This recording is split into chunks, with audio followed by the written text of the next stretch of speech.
अरे निकम्मी नंदिनी, अभी तक पानी नहीं लाया? घर के इतने काम पड़े हैं, जल्दी जा, जंगल की झील से पानी भर ला। जी अभी लाई माँ। खबरदार जो मुझे मत कहा, तेरी वजह से ही तो मेरा सारा चैन गया है। जा, देर मत कर। नंदिनी घड़ा लेकर जंगल की ओर निकलती है। चलते चलते उसका पांव फिसलता है और उसका छोटा सा चांदी का कड़ा झील में गिर जाता है। अरे ये तो मेरी माँ की आखिरी निशानी थी, अब मैं क्या करूंगी? वह रोने लगती है। तभी झील से हल्की रोशनी निकलती है। कौन है वहाँ? मैं इस झील की रक्षक हूँ। तुम्हारा कड़ा मेरे पास है, लेकिन उसे पाने के लिए तुम्हें एक नेक काम करना होगा। कैसा काम? पहाड़ी के उस पार एक दुष्ट जादूगर ने जंगल के सारे पेड़ों को सूखा दिया है। उसकी काली शक्तियों से यह झील भी सूखने लगी है। अगर उसे नहीं रोका गया तो यहाँ के सारे जीव मर जाएंगे। मैं उसे रोकूंगी, आप बस मेरा कड़ा मुझे लौटा दीजिए। पहले उसे उसकी गलती का एहसास दिलाओ, तभी तुम्हें तुम्हारी निशानी मिलेगी। नंदिनी पहाड़ी की ओर बढ़ती है।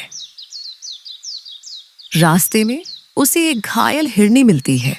बेटी, क्या तुम मेरी मदद कर सकती हो? मेरे बच्चे उस सूखे पेड़ के पास फंसे हैं। घबराइए मत, मैं अभी उन्हें बचाती हूँ।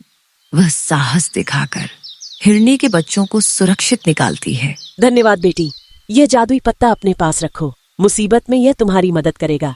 आगे जाकर उसे जादूगर का अड्डा मिलता है। वह अंदर जाती है। कौन है वहाँ? मैं हूँ। तुमने जंगल को क्यों उजाड़ दिया? मुझे किसी से मतलब नहीं।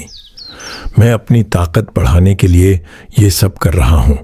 ताकत दूसरों को नुकसान पहुंचाकर नहीं मिलती। चुप! मैं तुम्हें पत्थर बना दूंगा। नंदिनी जादुई पत्ता हवा में लहराती है। तेज रोशनी फैलती है। तुम्हें अपनी गलती माननी होगी। जंगल सबका है, अगर पेड़ नहीं रहेंगे तो तुम भी नहीं बचोगे। जादूगर कांपने लगता है।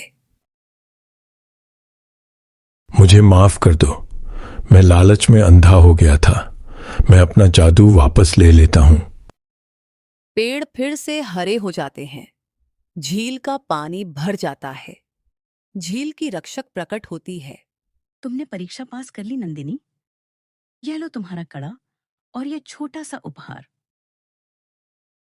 उसके हाथ में चमकता हुआ सोने का कमल प्रकट होता है। यह कमल तुम्हारे घर में सुख समृद्धि लाएगा। नंदिनी घर लौटती है। अरे ये चमक कैसी है? मैंने कोई चोरी नहीं की, ये मुझे इनाम में मिला है।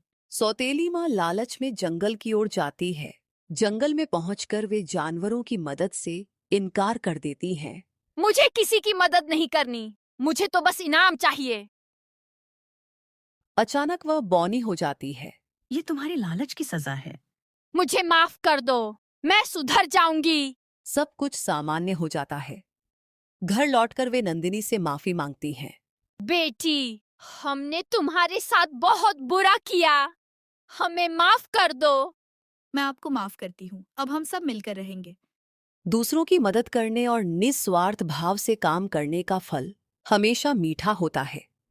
लालच और बुरा व्यवहार अंत में नुकसान ही पहुंचाते हैं।